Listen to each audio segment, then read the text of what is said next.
Justo Sierra Méndez. Este documental se sumerge en la vida y obra de Justo Sierra Méndez, uno de los intelectuales y políticos más influyentes de México en el siglo XIX. A través de entrevistas, imágenes de archivo y recreaciones históricas, se narra la vida y discurso de Sierra Méndez desde su infancia hasta convertirse en una figura clave en la historia de México. El documental se enfoca en los logros más destacados de Sierra Méndez, como su papel en la promulgación de la Ley de la Educación Obligatoria, Laicidad y Gratuita en México, que transformó el sistema educativo del país. También se exploran sus ensayos y discursos más importantes, donde abordó temas como la importancia de la educación pública y la promoción de la cultura como pilares para el desarrollo del país.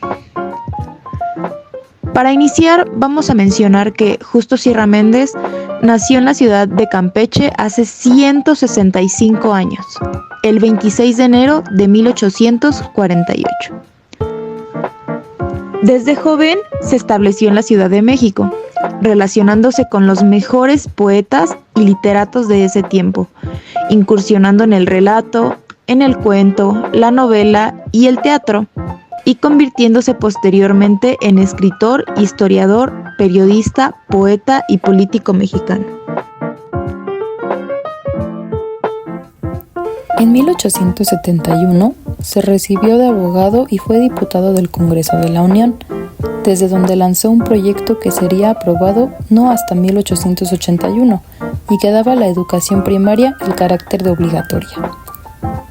Justo Sierra fue el único que ofreció alternativas tempranas que se acoplaran a las exigencias de las mentes del futuro, a las cuales él mismo daba resguardo y con las que mantenía una alianza, ya que consideraba que estas mentes servirían como base para la realización de varios proyectos destinados a la vida académica, cultural, científica y social del futuro. En la educación, Sierra destaca como uno de los principales personajes que abogaba por la reapertura de la universidad, ya que la educación comenzaba a caracterizarse como elemento fundamental para perfilar los intereses políticos y sociales del pueblo mexicano.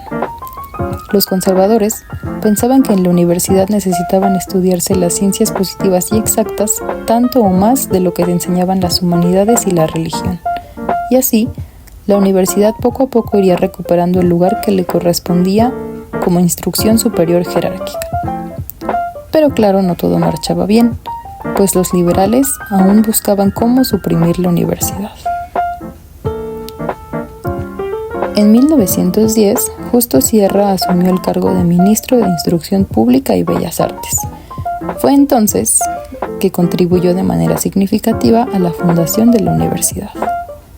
Finalmente, Sierra fallece en Madrid el 13 de septiembre de 1912 y su cuerpo fue traído a México en el transatlántico de España y sepultado con los más grandes honores públicos de su tiempo.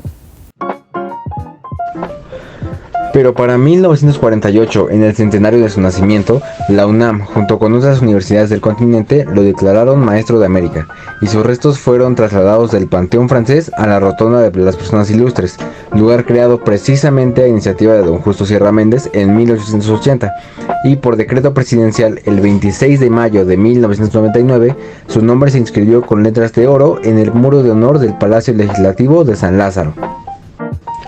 Justo Sierra queda a cargo de la Secretaría de Instrucción Pública y Bellas Artes y plantea los objetivos de obligatoriedad a la escuela primaria, alcanzado con la ley de 1908 que declara obligatoriedad y laicidad a los primeros 5 años de enseñanza. Y número 2, establecer condiciones para estructurar los estudios superiores en México, el cual se alcanzó en 1910 con el proyecto de refundación de la universidad, constituida por la ENEP y escuelas agregadas. El 22 de septiembre de 1910, Justo Sierra había cumplido al fin su anhelado deseo. Se paró frente a la multitud congregada para la inauguración de la Universidad Nacional de México y pronunció un discurso que resonará a lo largo de las eras. La ceremonia se llevó a cabo en el anfiteatro de la Escuela Nacional Preparatoria. El discurso magistral de Justo Sierra Méndez perdura como uno de los momentos más destacados de la rica historia de México. En su intervención, abordó con profundidad una serie de temas cruciales vinculados a la educación y la cultura, subrayando la trascendental función de la educación como piedra angular para el progreso de una nación. Sierra Méndez articuló una necesidad imperante de potenciar la educación como un vínculo para fortalecer la identidad nacional y catalizar el avance social. Hizo énfasis en la esencialidad de una educación pública y gratuita, proclamando que debe ser accesible para todos los ciudadanos sin distinciones de origen social o económico. Además, destacó con fervor la función crucial de la educación como instrumento para fomentar la tolerancia, la paz y el respeto mutuo. Sostuvo con la convicción de que a través de la educación se erige la base para construir una sociedad más justa y equitativa, donde cada individuo pueda gozar de igualdad de oportunidades y desplegar plenamente su potencia. Al evento asistieron políticos e intelectuales mexicanos y representantes de importantes universidades como París, California, Oxford, Yale, entre otros. Justo Sierra comienza su discurso afirmando que en el fondo de todo problema social o político se halla un problema pedagógico. Por esta razón, el papel de la escuela es hacer evolucionar la voluntad de un carácter por medio del cultivo físico, intelectual y moral del niño, hasta que se convierta en hombre. El objetivo es que el interés por la ciencia y por la patria se integre en el alma de todo mexicano, pues no podemos olvidarnos ni de la humanidad ni de la patria. Hace énfasis en que la universidad debía ser la formadora de seres integrales y debe difundir el conocimiento a todos, y destaca que la institución debía preparar al pueblo para ser libre. El ministro de Educación y Cultura del régimen porfirista había concebido la idea de una nueva universidad desde 1881. Sin embargo, esta propuesta levantó una sonada controversia en los círculos políticos. El gobierno se sentía orgulloso de emanar del Estado liberal establecido en 1867.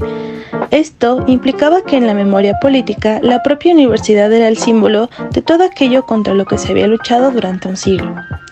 La opresión impuesta por 300 años de dominio extranjero provocó un rechazo a ultranza de todas las instituciones que habían emanado de ella, incluida la universidad, por lo que antes de pretender reformarla, prefirieron anularla en 1833.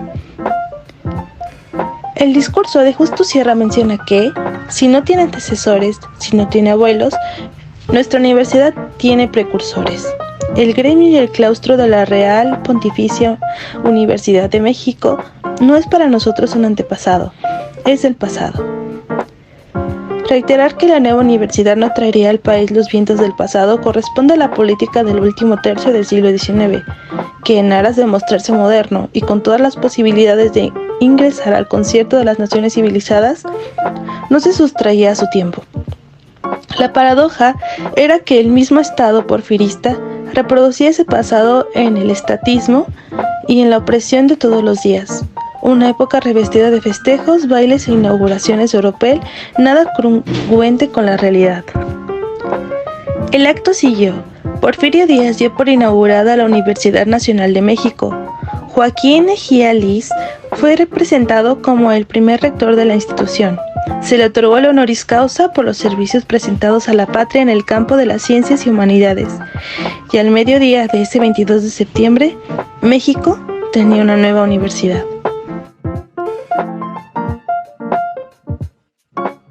La universidad que hoy se inaugura no es obra ni de un día ni de un hombre.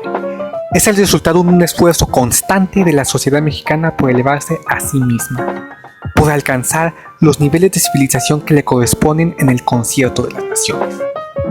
Con estas palabras, Sierra dejó claro que la universidad que inauguraban ese día no era solo un edificio, sino un símbolo de la voluntad colectiva de forjar un mejor futuro a través de la educación. La vida de Justo Sierra Méndez fue un testimonio de dedicación a la causa del conocimiento y a la educación. Su legado vive en cada rincón de la UNAM y en el corazón de México.